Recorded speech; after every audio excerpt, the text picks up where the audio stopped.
I think it does. I think we've made a huge mistake over the past couple of decades when talking about this publicly. We often talk as if the only alternative is the American model, which is simply untrue. There are many fantastic models all across Europe and the developed world that are free at the point of entry in the same way that the NHS is, but work more efficiently. And actually, studies have shown repeatedly the NHS has failed on patient outcomes. And I think that the coronavirus pandemic has shown just how urgent the need for reform is. This is something that has touched my life personally over the last couple of years, of the fact that people have been unable to get treatment and have therefore suffered the consequences. And there will be many very upset, very angry people across the country who will be living with the consequences of this possibly for a lifetime. And I think, as you said in your monologue there, Mark, it's completely outrageous that people are having to take out loans and use money on their credit card to get operations that they have really already paid for through their taxes. I think that's abhorrent, and it is the ultimate sign that the NHS desperately needs reform.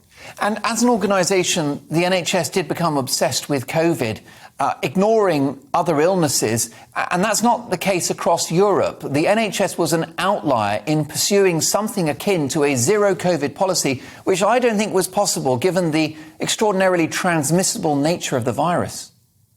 Absolutely, and I think but that is ultimately more a question of the government's approach, actually, though I don't know exactly what the statistics are on the ways that other healthcare services have performed in other countries, but this has been a problem that's been going on for a very long time. The NHS has faced multiple crises long before the coronavirus pandemic, where they've shown themselves incapable of being able to deal even with outbreaks of flu. And so this is something that really, for a very long time, has been begging for public attention, but we haven't been able to talk about it. So in many ways, the coronavirus pandemic has actually possibly handed us an opportunity to discuss this in a way that we haven't been able to discuss it before.